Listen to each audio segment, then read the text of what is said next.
जय हिंद दोस्तों, बात करते हैं एक्सरसाइज 2.2 क्वेश्चन नंबर 1। क्या कह रहा है कि अभाज्य गुणनखंडों के रूप में निम्न संख्याओं को व्यक्त करो। अभाज्य गुणनखंड जिसे आपने फर्स्ट टाइम थर्ड फोर्थ में पढ़ा है, अभाज्य गुणनखंड को समझने के लिए आपको इस वर्ड का मतलब समझना है। अभाज्य गुणनखंड का मतलब गुणों के रूप में, जैसे 2 × 2 तो बीच में गुणे का निशान है, तो 2 और 2 खंड हो गए, 2 × 3 6, तो 6 संख्या के जो 6 है उसका गुणनखंड 2 × 3 × 1, 2 × 3 × 1, जिसका गुणा करने पर 6 आएगा, तो गुणे के रूप में। अब अभाज्य का मतलब वो संख्या जिसमें सिर्फ और सिर्फ उसका खुद का भाग जाए और 1 का भाग जाए, है ना। एक ऐसी संख्या है जिसका भाग अपन किसी भी संख्या में देते हैं तो उतनी बार चला जाता है, तो 1 जो है वो अपने लिए अभाज्य जो संख्या है उसके लिए बहुत काम करता है। उसके अलावा अभाज्य क्या हो गया, जिसके अंदर खुद का भाग जाए और 1 का भाग जाए। क्लियर है। तो 464 है, इसका मुझे निकालना है, अभाज्य गुणनखंड के रूप में व्यक्त करना है। क्या करना है मुझे ऐसा एक डायग्राम ड्रॉ करना है, कुछ इस टाइप का। 468 सबसे पहले नंबर लगेगा 2 का।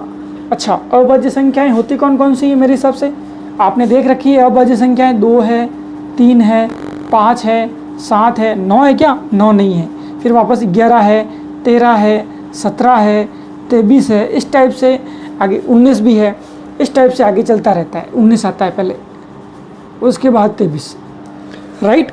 तो ये अपने लिए काम करेगा अभाज्य संख्याओं का। अब अभाज्य गुणनखंड है, अब इनमें भी सबसे छोटे का काम पहले कर देते हैं। घर में भी अगर अपन कोई वस्तु, खाने की वस्तु लाते हैं, खाने की चीज़ लाते हैं, तो सबसे पहले छोटे को दी जाती है। इनमें सबसे छोटा कौन है, 2 है। 2 का काम निपटाते जाओ, फिर 3 का, उसके बाद आगे से आगे। इस अभाज्य गुणनखंडों के लिए आपको जो 2 है, 3 है, 5 है, इनके भाज्यता के नियम भी पता होने चाहिए, है ना, तो अच्छा रहता है। चलिए अपन करते हैं। 2 का भाग दूंगा मैं, कितनी बार जाएगा, शायद इतनी बार जाएगा। 2 का ही क्यों दिया, मुझे कैसे पता चला, मुझे ऐसे पता चला कि इसके इकाई का अंक क्या है, 8 है। जिसके इकाई का अंक 0, 2, 4, 6, 8 होता है, उसमें 2 का भाग पूरा जाता है। 2 का दिया, फिर किसका नंबर लगाया, और 2 का लगेगा, क्योंकि पीछे क्या है, 4 है, इकाई के अंक पर 4 है। 2 का भाग जाएगा कुछ इस तरीके से।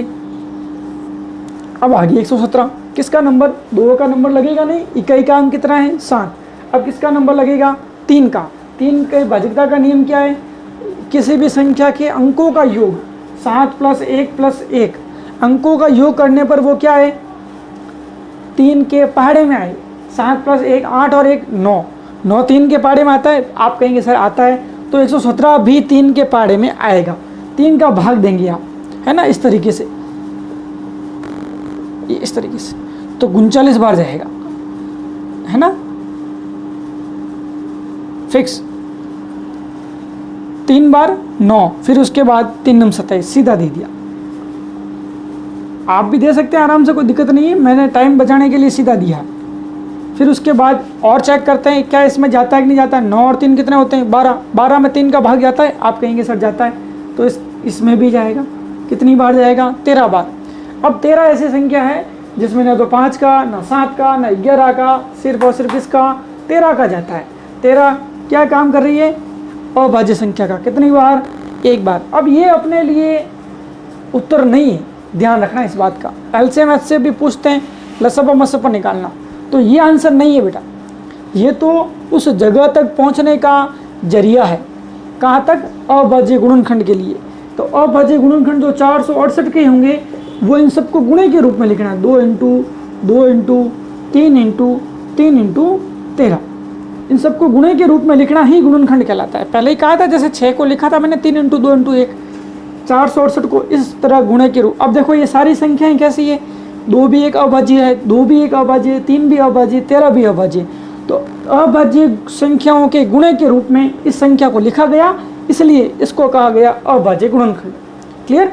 अब इसी तरीके से आप मुझे बताएंगे 945 के लिए सबसे पहले किसका नंबर लगाएंगे, बताओ।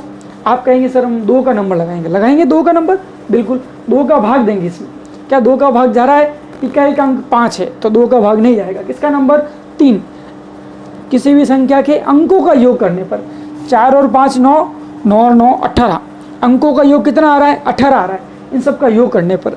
18 में क्या 3 का भाग जाता है पूरा पूरा? आप कहेंगे सर जाता है, तो इसमें भी पूरा पूरा जाएगा।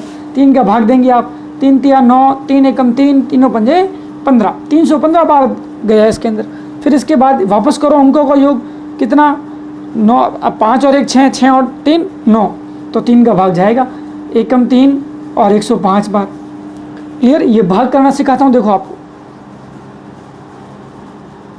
सबसे पहले 1 बार गया, गलती होती है इस भाग में, इसमें शेषफल कितना बचा? 0, ऊपर से कितना उतरा?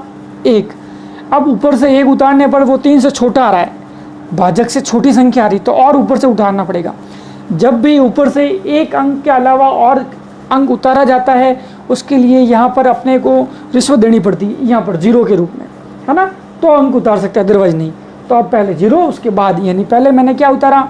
0 उतारा, उसके बाद 5 उतारने की ताकत रखता हूँ, अदरवाइज नहीं। 15 में कितनी बार? 5 बार। इस तरीके से आप भाग करेंगे। क्लियर? तो ये हो गया। अब वापस बताओ, 3 का जाएगा, 5 + 0 5 और 1 6, 6 में 3 का भाग पूरा पूरा जाता है। अब 3 का वापस 3 तिया 9, फिर वापस 35 तिया 105 होते हैं। अब किसका नंबर? आप कहेंगे सर 3 का। कैसे 3 का? 5 और 3 कितने होते हैं? 8। 5 और 3 8 होते हैं, तो 8 में 3 का भाग जाता है क्या? नहीं जाता है। तो किसका नंबर?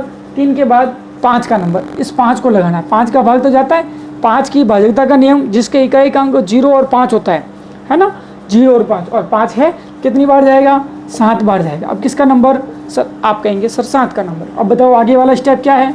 945 को कैसे लिखना? 3 × 3 × 3 × 5 × 7, इन सब का गुणा करने पर भी यही आना चाहिए, तो आपका सही है, अदरवाइज गलत। इसको रीचेक भी कर सकते हैं आप। मेरे हिसाब से कोई डाउट इसमें नहीं होना चाहिए।